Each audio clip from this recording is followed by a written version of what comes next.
তারেক রহমানের আগমন ঘিরে স্মৃতিসৌধ এলাকায় জনতার ঢল, কড়া নিরাপত্তা। বিএনপির ভারপ্রাপ্ত চেয়ারম্যান তারেক রহমানের সাভার জাতীয় স্মৃতিসৌধে আগমনকে কেন্দ্র করে সাধারণ মানুষের ভেতর ব্যাপক উৎসাহ উদ্দীপনা দেখা দিয়েছে।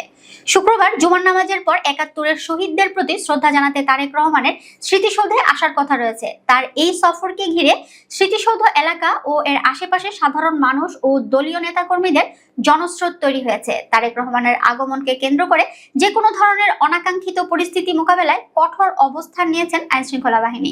স্মৃতিসৌধ ও এর সংলগ্ন এলাকায় মোতায়েন করা হয়েছে অতিরিক্ত পুলিশ ও গোয়েন্দা সংস্থা।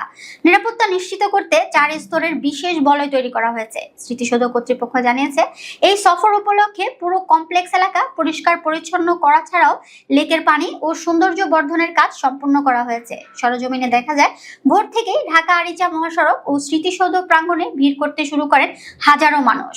ব্যানার, ফেস্টুন ও জাতীয় পতাকা হাতে বিভিন্ন সংগঠনের নেতাকর্মীদের পাশাপাশি সাধারণ মানুষের উপস্থিতি ছিল চোখে পড়ার মতো। অনেকেই সপরিবারে এসেছেন তারেক রহমানকে এক নজর দেখার জন্য। সাভারের হেমায়েতপুর থেকে নিজের ৭ বছরের সন্তানকে নিয়ে আসা রাকিব আহমেদ বলেন, আমি কোনো রাজনৈতিক দলের সাথে যুক্ত নই। সকাল ৯টা থেকে এখানে অপেক্ষা করছি শুধু তারেক রহমানকে দূর থেকে একবার দেখার জন্য। আমার ছেলেকেও সাথে নিয়ে এসেছি এই মুহূর্তটির সাক্ষী হতে। বিএনপির দলীয় সূত্রে জানা গেছে, জুমার নামাজের পর বিকেলের মধ্যেই তারেক রহমান জাতীয় স্মৃতিসৌধে বীর শহীদদের প্রতি পুষ্পস্তবক অর্পণ করবেন। তার আগমনের খবরে স্থানীয় নেতাকর্মীদের মাঝে উৎসবের আমেজ বিরাজ করছে। স্মৃতিসৌধের প্রধান ফটক থেকে শুরু করে জনসমুদ্রের পরিণত হয়েছে। পুলিশ প্রশাসন ও স্মৃতিসৌধ কর্তৃপক্ষ সার্বক্ষণিক সমন্বয় করে ভিড় নিয়ন্ত্রণ ও নিরাপত্তা বজায় রাখার চেষ্টা চালিয়ে যাচ্ছেন। বিকেলের মধ্যেই শ্রদ্ধা নিবেদন শেষে তার স্মৃতিসৌধ এলাকা ত্যাগ করার কথা রয়েছে। প্রসঙ্গত, ১৭ বছর পর বৃহস্পতিবার ২৫শে ডিসেম্বর দেশে ফিরেছেন বিএনপির ভারপ্রাপ্ত চেয়ারম্যান তারেক রহমান।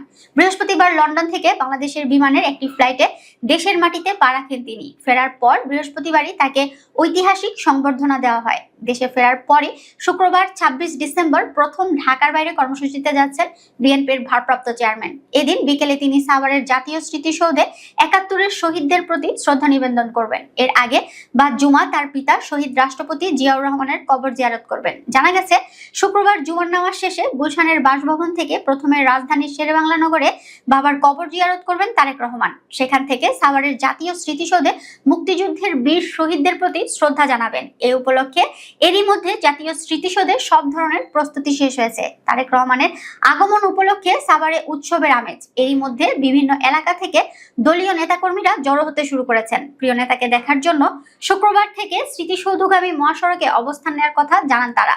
এদিকে তারেক রহমানের আগমন উপলক্ষে জাতীয় স্মৃতিসৌধ ও এর আশেপাশের এলাকায় নেওয়া হয়েছে বাড়তি নিরাপত্তা ব্যবস্থা।